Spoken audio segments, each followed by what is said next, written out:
Hello, my name is Jeff Stauffer, Community Relations Director with Elville and Associates, and welcome to our webinar today, the 13th installment in the wellness series titled Thriving Through the Holidays.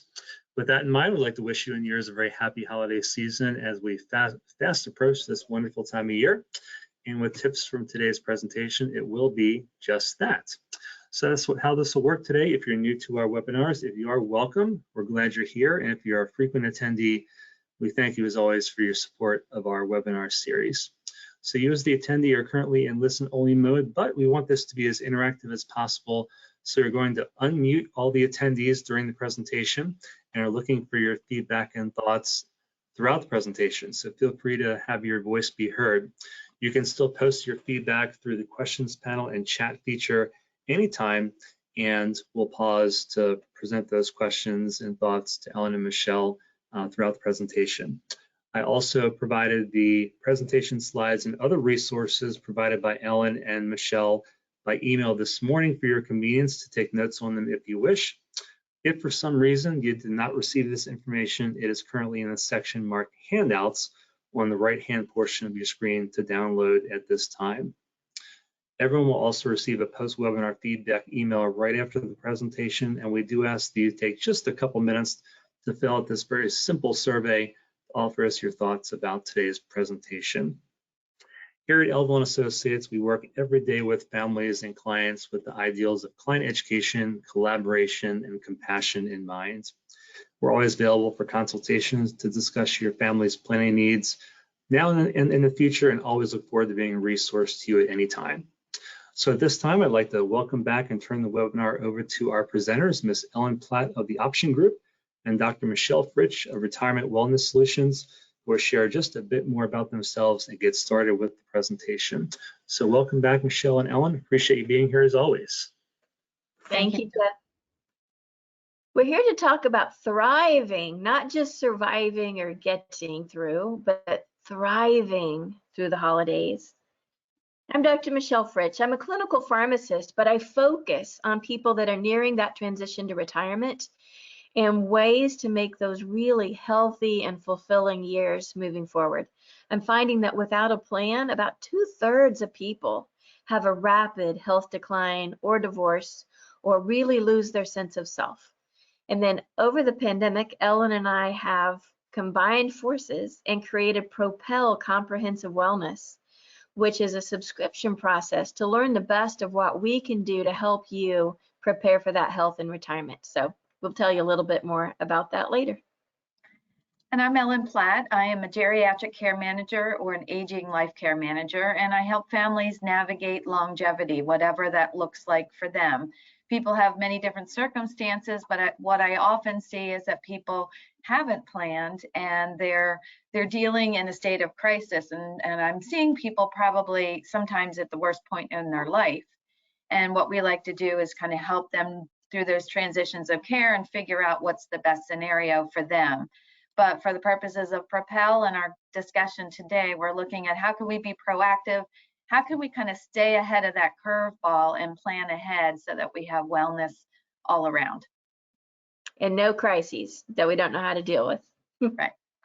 So we're going to start off with, when we're talking about thriving through the holidays, what I'd like people to do is just share with us, as you're thinking about the holidays coming up between now and the beginning of the new year, what are 3 things that excite you the most about the holidays? What do you look forward to? We're talking about, we've been talking a lot about wellness and health and wellness and spiritual health and purpose and financial health and all these things that we want to do to keep ourselves well. So a lot of times the holidays is when we start reflecting on some of that, the end of the year, and thinking about what are we going to do in the new year. So tell us, what are 3 of the things that most excite you about the next couple of months? And share it in chat or just say it out loud. I believe Jeff has unmuted everybody.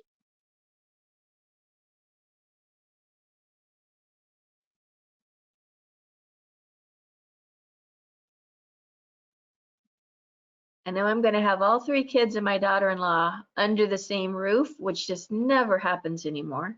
So we will soak up every moment of that. We have traditions. Traditions family are traditions. a great way to stay connected. Yep.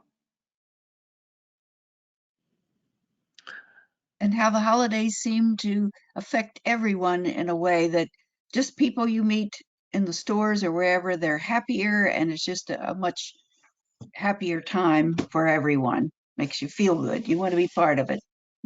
Good point.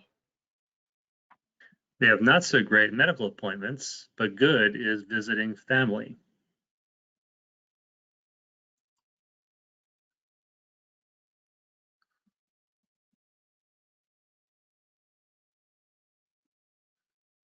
Good, thank Food. you.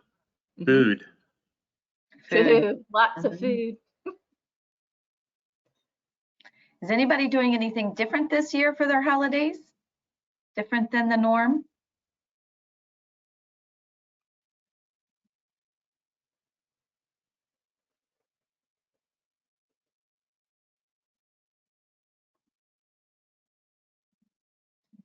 Is anyone using their holiday to actually serve holiday meals to other people? I've got a group of neighbors who are doing that. I think that's so beautiful. They'll have their holiday meal the day before or the day after, but day of they're focused on serving others. Has anyone ever done that? It kind of goes back to that purpose again, a way of helping out in a way that's bigger than ourselves. Yeah.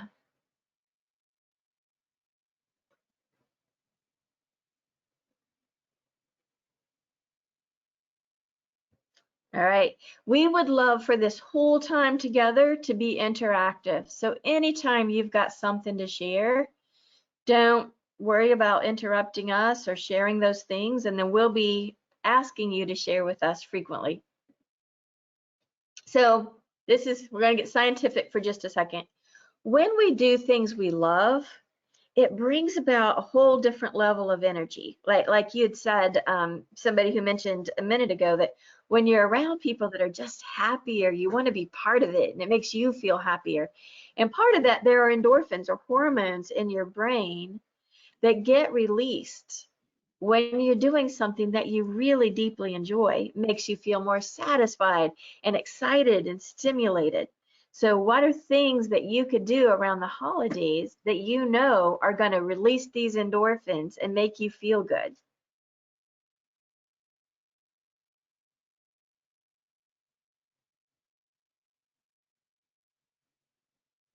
Some of those things we talked about, that things around the holidays that give you those good feelings, you know, it might be the food, it might be the traditions, it might be getting together with people you don't get to see very often. So those are going to contribute to the energy and the endorphins or the hormones that you're getting to have those feelings of satisfaction and excitement and feeling stimulated. We have holiday concerts. Holiday Ooh, concert. music, yeah. We have, for myself, go for a walk. For my wife, clean my study in the basement. Once that's organized, she'll feel so much better. I know I'm a hugger, and the lockdown just about took me out.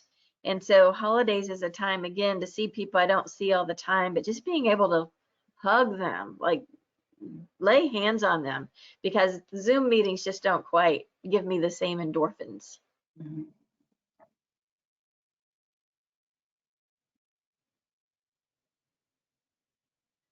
Let's keep thinking about, because we're going to kind of challenge you to use this as part of your thriving through the holidays, is knowing what are those things that just really energize you and how can you build more of those in. So question, put it into the chat. Which are you, introvert or extrovert? We're going to see which we have more of in our group today.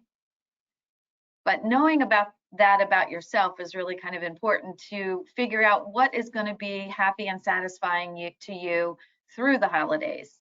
So if you're an introvert, you may not be out there and want big groups and tons of parties and gatherings and get-togethers, or you just might need to carve out some quiet time in between those parties. If you're an extrovert, are you creating those opportunities for gatherings? Are you, attending absolutely everything you can and then exhausting yourself by the end of the month. So it's just really kind of knowing a little bit more about yourself. How many introverts do we have and how many extroverts do we have? Yeah, I know in my household, my husband's the introvert, I'm the extrovert, and he's just got to have those times to get away and be quiet to recharge. And I need kind of more people around. Before we get to that, we have somebody else that says singing in 3 choirs brings great joy, but also complete exhaustion by the end of the Christmas Eve service. I bet 3 choirs. That's a lot. That's wonderful. Yeah, I didn't know that about one of our good clients here. Thank you for sharing that, Kath. That's interesting. And then we have a couple people saying strong introvert.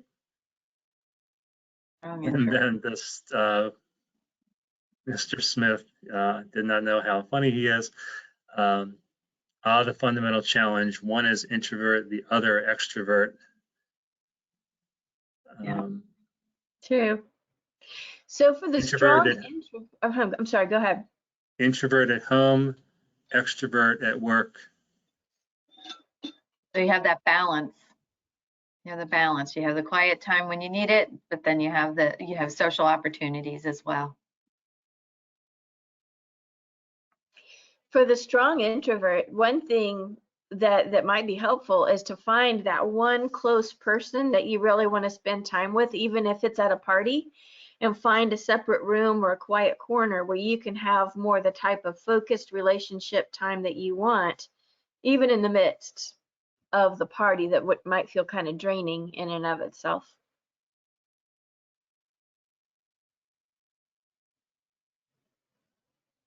So coming up with sort of the opposite feeling, what makes you feel overwhelmed or sad during the holidays? There's certain triggers or events or things that kind of make it hard for you during the holidays? Or are there things you dread? Things that you know will happen that aren't your favorites? I had somebody talking to me the other day that they had a parent that passed and they know that they're not going to be here this year and it's going to be a different holiday for them.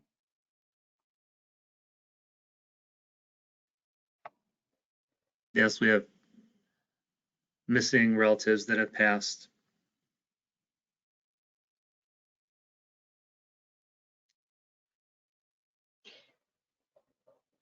That definitely creates a lot of change in the feeling and the sort of the way that holidays are shared.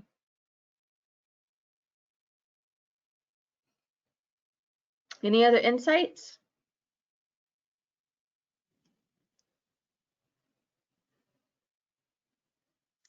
Well, Tempest Fuji, I hope I pronounced this right. Tempest Fuji, time is passing. Time is passing. Oh, yes. Latin, yes. Like anybody else wake up this morning and say, how could it possibly be the middle of November? Yes. It's so cold. It's so cool. Mm-hmm. It's a little frustrating when people sort of put pressure on you. Are you ready for Christmas? Are you ready for Christmas? And, I don't want that kind of rush. I just want to do it in my own space and my own way. And they seem to want to get you caught up in their over busyness. And the frenzy of the holiday. Yeah, frenzies. Yeah. Anybody feel like, especially around this time of year, that you lose your creativity? That you just, you're busy, your brain's so busy, you can't even make good decisions or figure out like creative gift ideas and that kind of thing? Yeah, and we talked about that with the last couple of ones when we were talking about busyness as opposed to purpose. So getting caught up in the frenzy of the holiday and worried about checking all those things off the to-do list gets to be a little bit overwhelming. And sometimes you can't be mindful because you're just a ping pong ball running from one place to the next, trying to catch up. Right.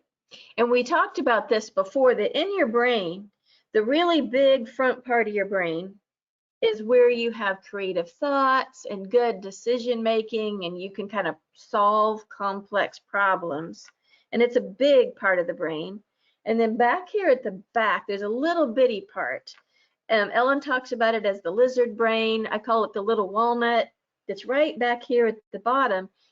But when you're feeling stressed and overwhelmed, that's the part of your brain that's making decisions. And it's all about, oh my gosh, we've got to save ourselves. We don't have time to think about this. We've got to go, go, go. And it shuts down this creative problem solving part. And so one of the best things we can do to thrive through the holidays is take back control of our brain. Shut down the little lizard brain and let this part of the brain make decisions. So Ellen's got an exercise for us to do that. So as we get started, we encourage you to just kind of relax, uncross your legs, take a deep breath, and let's figure out how to take back control of our brain. All right, so we're going to do a stress reduction exercise, and this is something that's quick and easy and free, and you can do it almost anywhere you might be. It's just finding a little space that's quiet, hopefully free from distraction. But what we'd love everybody to do is just get yourself comfortable in the chair that you're sitting in. Put your feet flat on the floor, your hands either in your lap or on the armrest next to you, and just take some deep breaths in through the nose, really deep, and then slowly out through the mouth. So I'd like you to do that about 5 times. Breathe in deeply for the count of 4. And breathe out slowly to the count of 5. Breathe in slowly to the count of 4. Breathe out slowly to the count of 5. Do that a few more times at your own pace.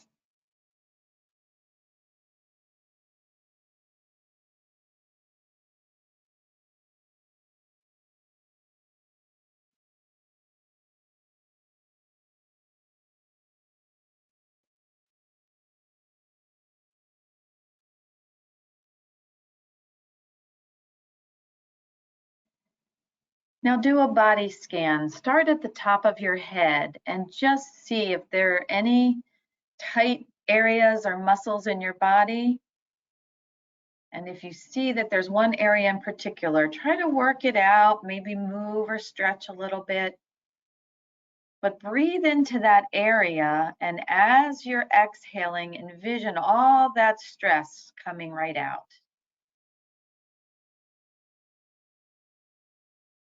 You may want to breathe a few times, just thinking about that area, and really work on flushing that stress out with your breath.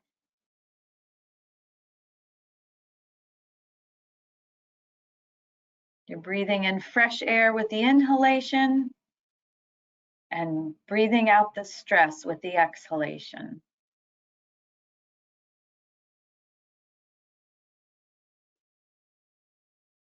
Think about the muscles around your eyes. Are they relaxed? Your cheeks, your jaw. Your mouth might even be a little bit open, and that's okay. Just relax breathing.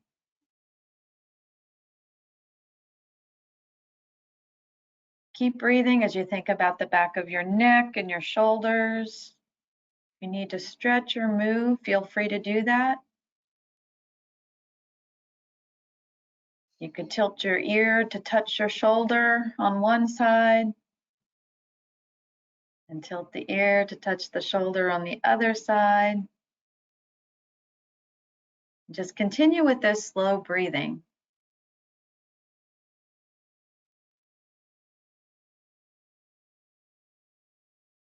Again, continue the body scan as you work down your back and your sides and your front, your core muscles,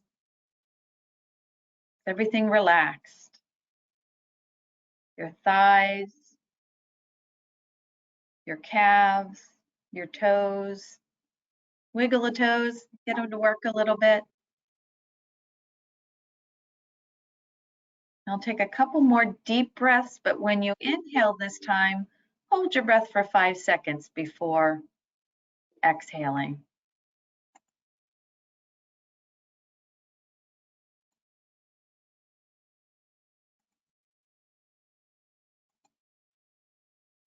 Now, as you're sitting there, think about your feet on the floor. You feel them planted. You can feel the floor under your feet. You can feel your chair under your bottom or on your back. Think about your surroundings. What else are you feeling? Your arms on the armrests, your hands in your lap. Just take note of what your body is feeling around you. You can feel the air around you. Is it cold or is it warm? And notice when you take a deep breath, how the air is kind of cold going into your nose. But when you exhale, it's warmer. Just notice that difference.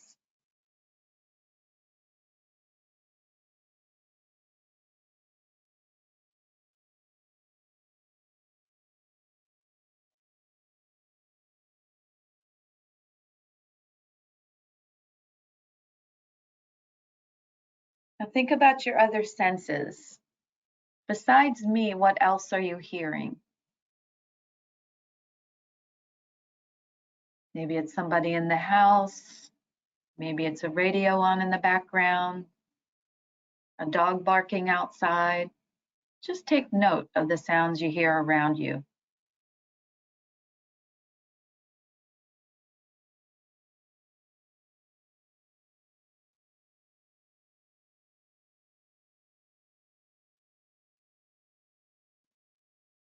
And as you continue to breathe, I want to use your other senses.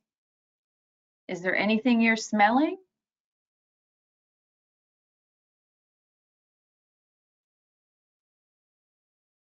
Maybe it's your perfume. Maybe it's a blanket that has a good fresh laundered smell. Maybe you have a candle sitting next to you. You notice any smells?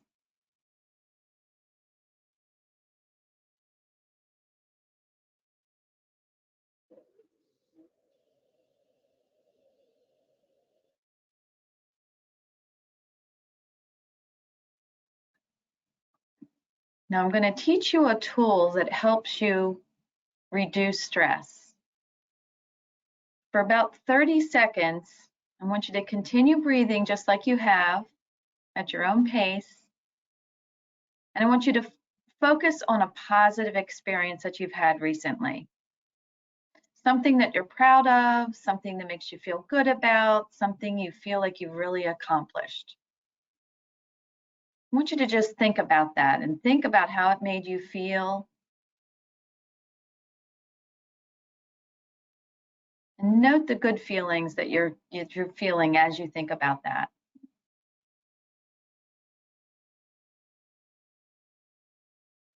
When you breathe in, you feel all those good feelings just swirling around there.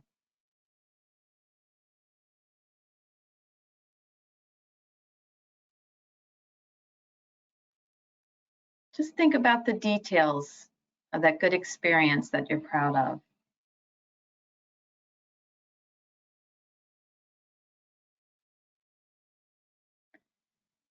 Now, I want you to think of one small thing that is agitating you right now. And I want you to see if you can pair those two things together. And what we aim to do is use that positive experience to overwrite the negative feelings. And we're going to be rewiring our neural connections to shift our associations to a positive state. So keep in mind that experience that you were really proud of and how it made you feel. And let it override that negative, agitating feeling.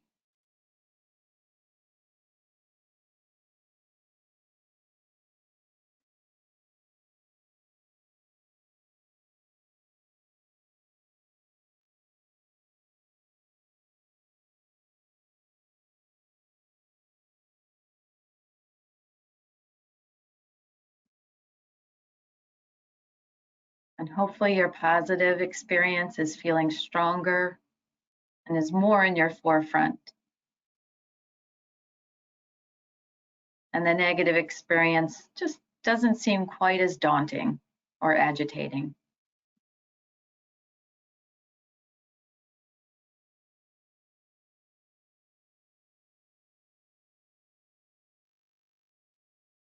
So now do a body scan one more time and see where those muscles are. Are they still relaxed? Are there any areas that are tight? We're going to take just a couple more breaths and then we're going to come back to the group.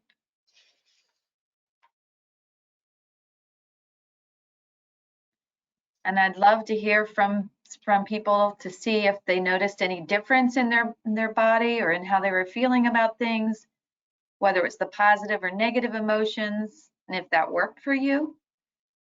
And also if you feel much more relaxed now after doing that exercise. So we'd love feedback to see how it ended up with everybody.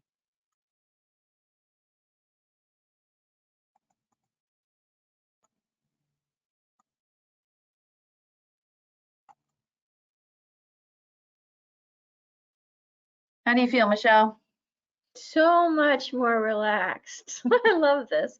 And I really like the idea of pairing something really positive with something that, in my case, being around some people that I don't find very fulfilling, and how that could really help me walk into that with a whole different mindset.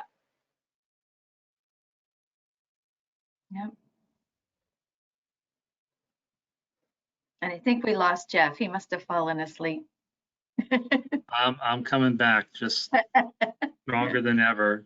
Those exercises, Ellen, always do wonders for me. And one thing I should take away from this is to do them more often, because it really makes all the difference in the world. I do them, but not as often as I should. That's true of all of us. Yeah. They do take practice.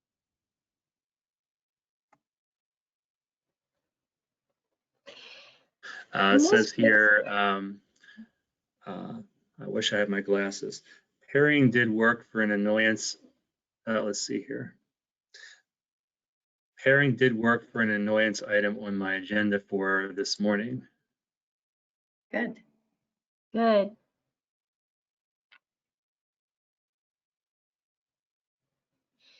This picture is Cinque Terre along the Mediterranean in Italy. Has anyone been there? I will tell you that I was there a few weeks ago, and talk about a mindset shift. Just to really get away and enjoy a new place was amazing.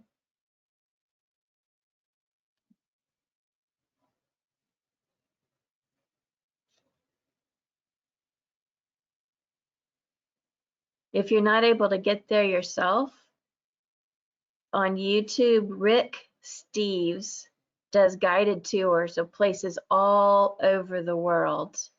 And it almost makes you feel like you've been there. I love those, just as a chance to feel like I've disconnected from all the daily stuff and experienced something really new.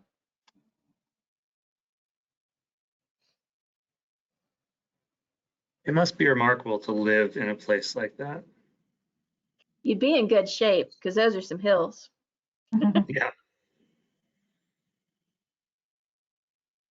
And if you look right in the middle, do you see that gray line kind of coming down the hill?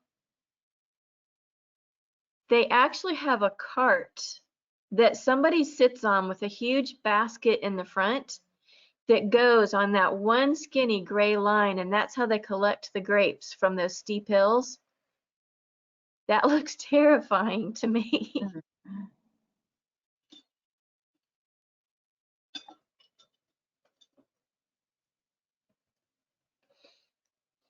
Well, we have another tip for you, and that is to be flexible. Sometimes, especially around the holidays, we expect things to go a certain way, especially if traditionally year after year, things have happened a certain way, the recipes turned out a certain way, everybody sat in a certain order, whatever it is, things change. So we encourage you to think about how could you be flexible and open-minded to things being different and relieve some of that pressure from yourself that it has to be exactly the same. Can anybody relate to that?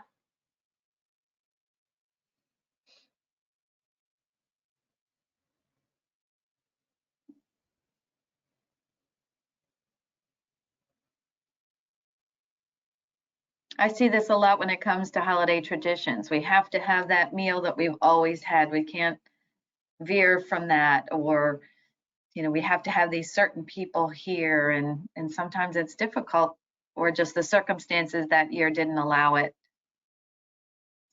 So it's great to be flexible with stuff like that.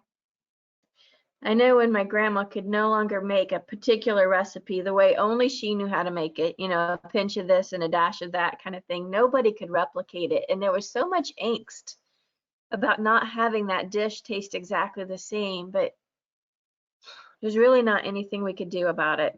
And the way it turned out tasted good, it just didn't have that special grandma touch.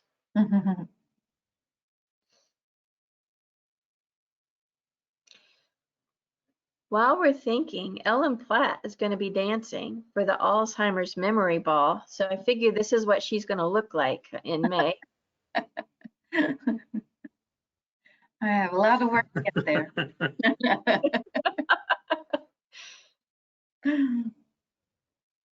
I heard about that. Yes. That'd be exciting. So another thing we want to think about is a lot of time we have a lot of angst about decisions. Should we do this or should we do that? Do we want a big crowd? Do we want a small crowd? Whatever the decision is, we can have there's actually a thing called decision fatigue. We can just be emotionally worn out by the volume of decisions that we have to make. Some are easy to make because they're really simple, but some we get hung up on. And so we need to think, like, if we're going to make this decision, let's just make it, and then let's move on to the next decision, or let's be happy or content with the decision that we made and not keep coming back to that and second guessing ourselves. So it will relieve a lot of stress when you've got lots of decisions to make that seem to be coming at you very quickly and in a short period of time. And a lot of times you're like, ooh, the silver wrapping paper or the gold wrapping paper.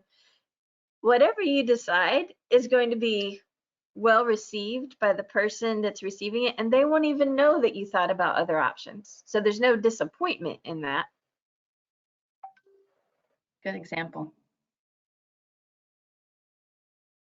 Any thoughts coming in, Jeff? Not yet. Okay. If you don't mind me saying, I think this is a really great point, because this is certainly personally my favorite time of year, but at the same time, you bring up a really excellent point in that there's so many decisions to make on both the personal and professional level here at the office, for both the office and our charity, all kind of wrapped into a very tight time frame.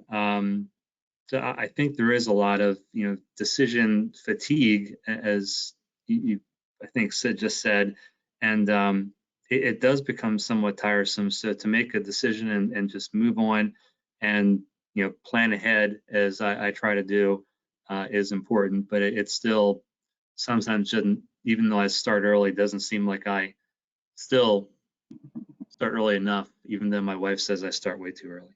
So, but, Jeff, you're the only person that I'm emailing live at 4 o'clock in the morning. yeah. Unfortunately or fortunately, I'm not sure how we look at that, but the way it is. Yeah, I'm not one of those. This is something that some friends taught us early in our marriage, when I don't remember the circumstances, but we had our very first holiday when we were not going to be able to be with either of our families. And again, I don't, but probably I was like too pregnant to travel or something was going on. And they're like, rather than try to replicate what your family is doing, do something completely new. So we had Mexican fajitas. So we had our celebration, we got to talk to everyone, but we didn't have that pressure of trying to replicate what we knew everyone else was experiencing. Does that make sense? Can anyone see how that might be an application that would help them through the holidays?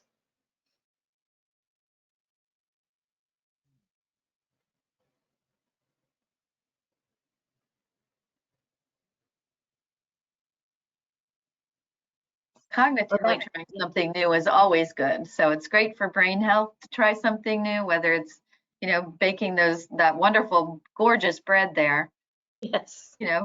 That would be, it's actually brain exercise by doing something new, but it also allows you in some ways to have a fresh start.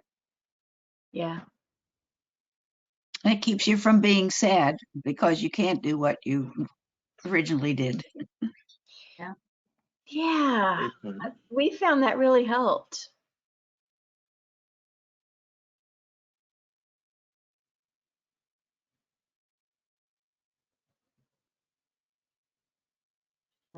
Has anyone heard of using improv to kind of get through a difficult situation?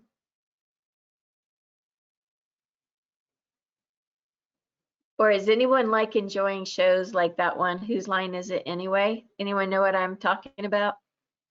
Mhm.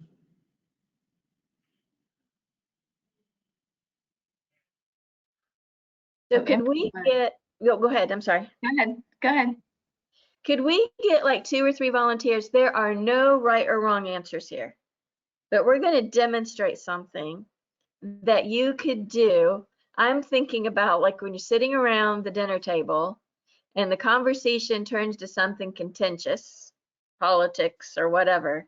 What is something you could do to lighten the mood, get people laughing again, and engage everybody at your table? So can we get 2 or 3 volunteers? Somebody said smile. Tell a joke. Yeah.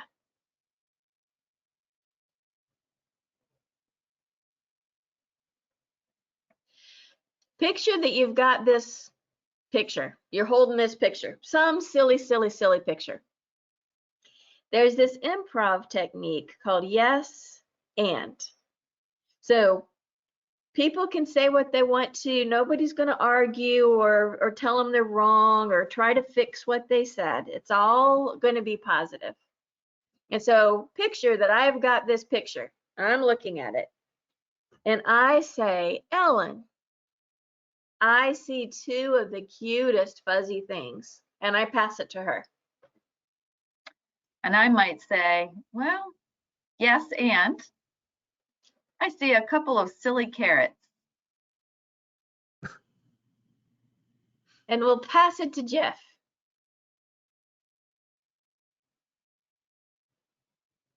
And I'll say, yes, and I see one cat that really wants to get out of that costume. So who wants to pick it up from there? Who wants to make a yes and comment?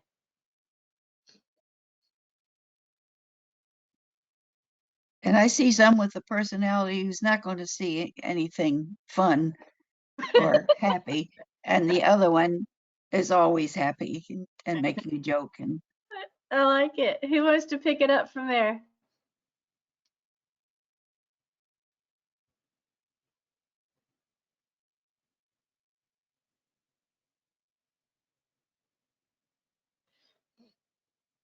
Imagine that you're sitting at the dinner table and not everybody can see this picture, only the person that's holding it.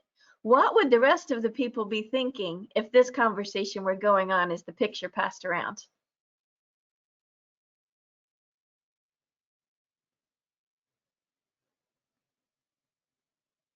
I think they'd be getting a little bit confused.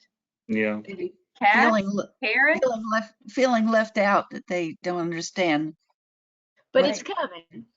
Their turn is coming as it goes around. But you're right. They're not yet clear what's going on. And the idea is just sort of to distract everybody from whatever's getting everybody riled up, but do something really fun and not be in a situation where everybody's trying to correct each other or talk over someone else. Other kind of ideas, Ellen? I think a lot of it's great too, just catching up with people if they haven't seen them in a while, what's going on with your children, or with, you know, kind of fun and exciting things, or share the thing that you were meditating on earlier about what you were so proud of, or what you did that really felt good. Share your successes and celebrate them. Yeah.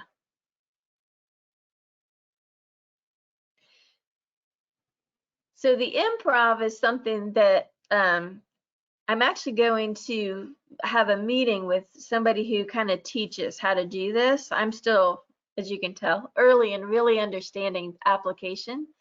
So I'll be glad to bring this back, probably not with a cat picture, but with something else, and tell you more about it as I learn more. But it's just a way to lighten the mood and get everybody engaged in something fun.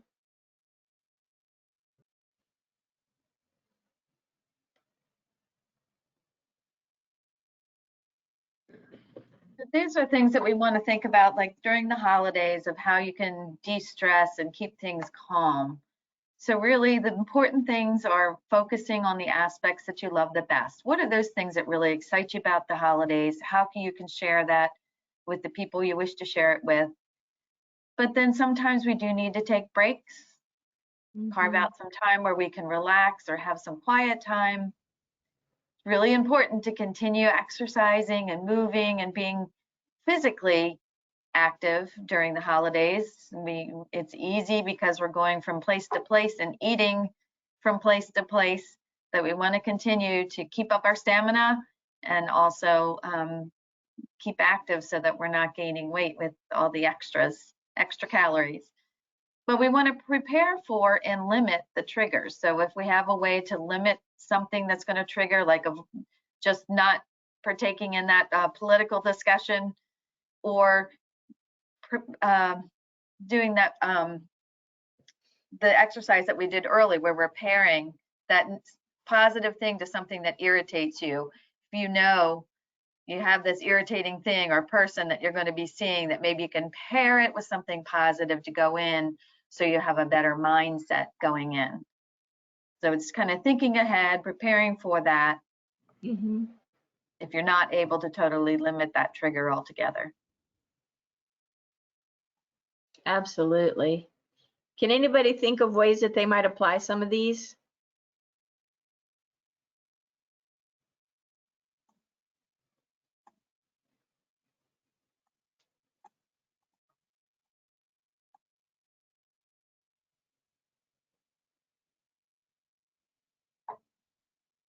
I would go for a hike in the woods with my kids.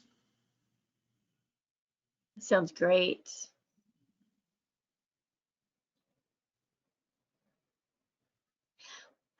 I know one house that we go to for holidays has the most uncomfortable chairs at the dining table. And so I kind of purposefully am the last one to sit down and find excuses to jump up and grab things for other people, because it's the only way I can keep my back from hurting so bad.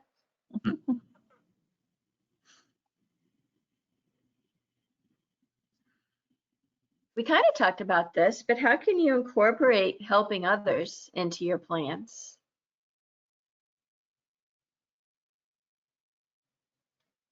We get so wrapped up in all the things that we're doing kind of for our own plans, but oof, there are a lot of people out there that aren't so fortunate to either be having a bunch of family over or even have access to a good meal. Not to guilt anybody, but thinking about it more as a way that could be really added fulfillment for you as well. Can you think of some ideas, or maybe things you're already doing?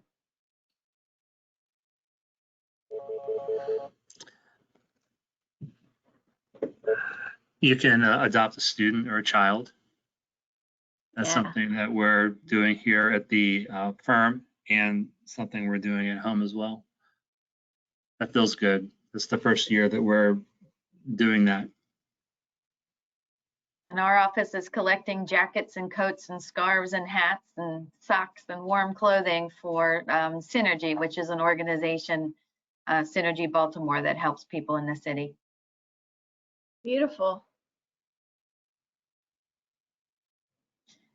There's lots of opportunities to be able to do that. Toys for Tots, Santa's Helpers Anonymous. There's a lot of different organizations.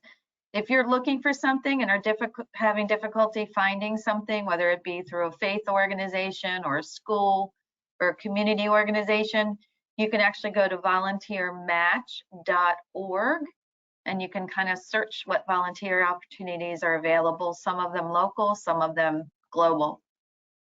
Great point. But I was also thinking about food banks, you know, if you want to take a few things, just it could be shared, just so many opportunities. We always have a cheerful word for folks and get out of the kitchen while my wife prepares meals. I want to share a funny story. I was trying to teach my kids the importance of this. And my son was little. And so we were preparing to go serve a meal at a homeless shelter. And he was really into cheese sticks, you know, the string cheese at the time.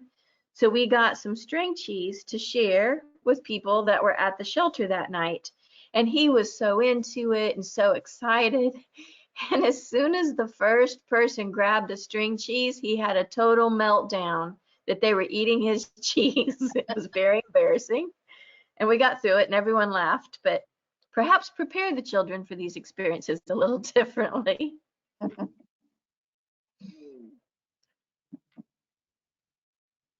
There are so many ways to fit. We've talked now for months. How many months, Jeff? 13. 13 about healthy practices, but maybe especially during the holidays. It's a good time to do this.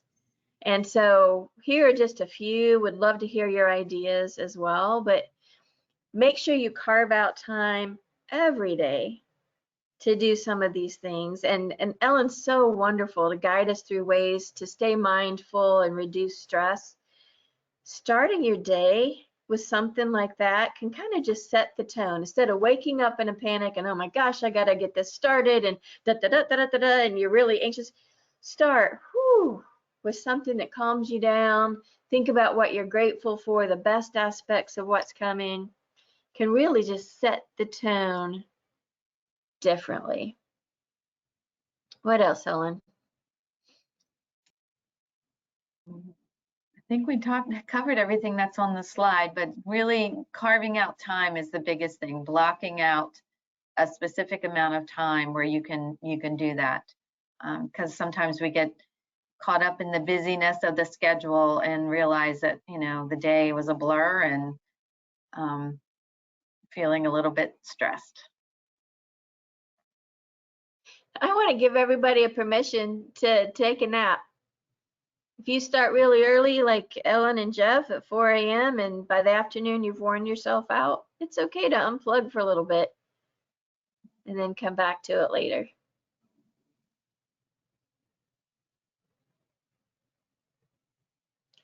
Who overindulges in food or alcohol during the holidays? Michelle, if I could add Yeah. sugar and caffeine. Oh, yes.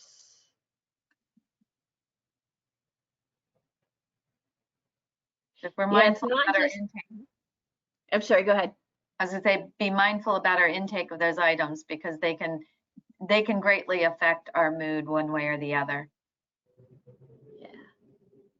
It's not just the turkey that causes that sort of crash in the afternoon after a Thanksgiving meal.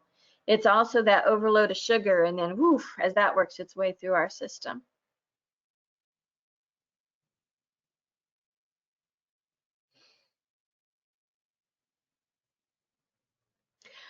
I heard a term yesterday I've never heard before, and I can't remember who said it. It might have been you, Ellen. Have you all heard of Blackout Wednesday? And it No. might be one of these social media things going around. It's that you get yourself so drunk on Wednesday because you're anxious about or dreading Thursday Thanksgiving that you drink to the point of blacking out. I had never heard that before. No. Can't recommend that. But No. maybe being aware of who in your group might be really stressed out.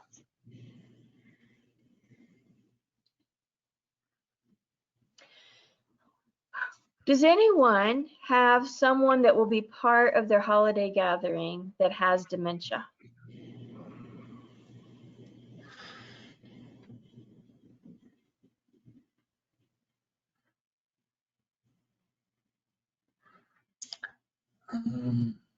No? No comments so far. Okay. We can run through that real quick then. We won't spend a lot of time on it, but you may not be the caregiver, but you may be at a gathering where there is somebody with dementia. And just like all of us, we need some downtime, we need some social time, but somebody with dementia has more difficulty processing what's going on around them. So they may not have the structure in terms of day and night, or knowing that it's breakfast time, lunchtime, dinner time, or knowing that they need to get to the bathroom. So it's really our role as caregivers, but also if it's just a family member and you might be at a gathering, is to help create that structure. If it's time to eat, then you might need to help them get to the table and, to even understand what that means.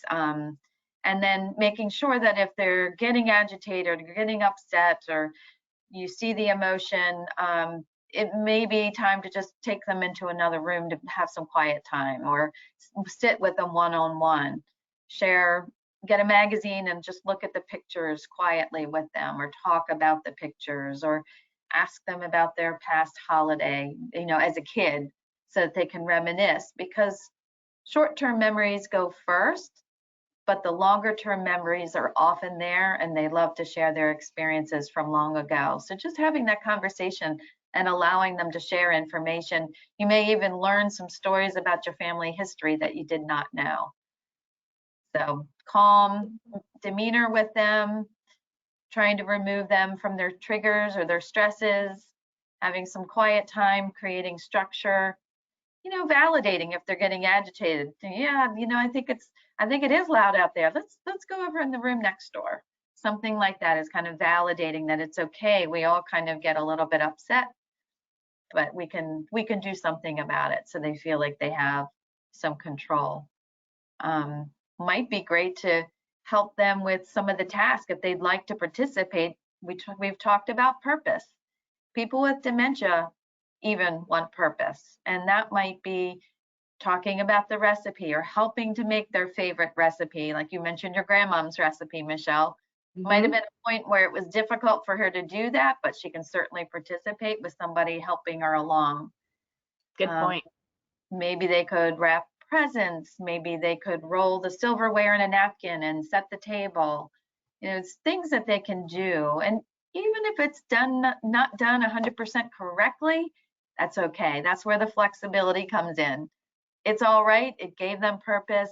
What we want to do with people with dementia is find those moments of joy. And that's how you can do it, is really involving them in the parts that they can participate in.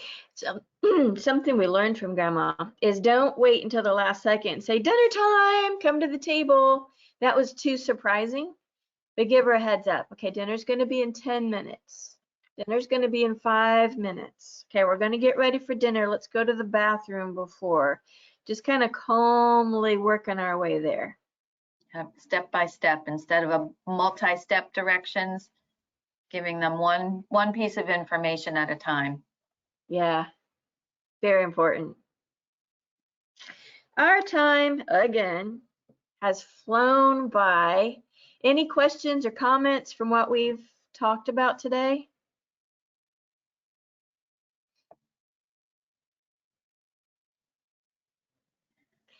I'm excited. In December, we're going to celebrate. We're going to celebrate all that has been 2022, really pull out the highlights, So we encourage you to think about what have been your highlights, and we're going to have some fun when we gather in December. So please come back and join us. And those of you that are interested, Jeff has a checklist for the holidays. So if you're around somebody that you're maybe helping to care for over the holidays, it's a checklist of things to look for, some red flags or some things to think about, things that will help you and your family members caring for a loved one who's declining. So I think, Jeff, you're going to put that in the chat or connect it with the presentation so people Yes, I did already send that out in my welcome email to everybody, and I will send that out again, both the ebook as well as the link that you offered, Ellen. So thank you. Thank you. And we have another gift for you. We're going to have a webinar. Same webinar, we're going to provide at 3 different times, knowing how busy schedules are. But we're going to help people identify how prepared are they for retirement in 7 key areas. Because in our years in healthcare, we've found common things that trip people up and cause their health to rapidly decline. So we're going to walk you through all 7 areas. These are the 7 big areas that we focus on in Propel. But I don't yet have the link for you. Jeff, I'm going to have that link tomorrow. So Okay. I will get it to you as soon as I do. If you would be willing to send it out, that would be great. Sure, be happy to. Super. And we've talked about this before. Propel is a lot of the information that we share here multiplied times so many more key points and strategies and tools and workbooks and worksheets for you to really do this planning. And only for Elville clients, we want to offer that to you at an extreme discount. And so I know Jeff sends this out each month, and we would love for you to join us and take advantage of this. It's been our pleasure to put this together. We think it's got so much powerful information in it, and we want you to have the chance to benefit from that. So another hour has flown by, and Jeff, thank you so much for inviting us to be here. Oh, it's the easiest decision I make every month. It's really our pleasure. Thank you so much for the time and effort that you put into these webinars. You both are just such great professionals and wonderful to be around. So I thank you so much for, again, a great presentation. And we'll look forward to celebrating gratitude next month, a great topic as we go into the middle of December, which will be on December 20th, everybody. And I'll include that information in my follow-up email I always provide to everybody afterwards, after our presentation. And so I'll send out the video from today. I'll send the resources out again, the ebook and the link that Ellen provided that I included in my welcome email, and also the Propel information and the Propel webinar information as well. As we round out our webinar series, as we get to 12 o'clock here for the year, I'm going to be slowing down just a little bit, but tomorrow we have our estate planning essentials with Lindsay Moss. That's at 10:30 on November 23rd. If you want just information about special needs planning right before Thanksgiving, we're going to be doing that at 10 o'clock, what families need to know about planning for a loved one with special needs, regardless of the day or time. That is always a very highly attended presentation, full of great information from Steve and Elville. And then on December 20th, we're going to be having our 14th installment of the Wellness Series. And I think we have another 1 or 2 in between now and then, but I'll send the information out to you. So thanks again for being part of our Wellness Series. Thanks again to Ellen and Michelle and everybody that participated today and for listening. And we'll see you again soon. Have a wonderful day.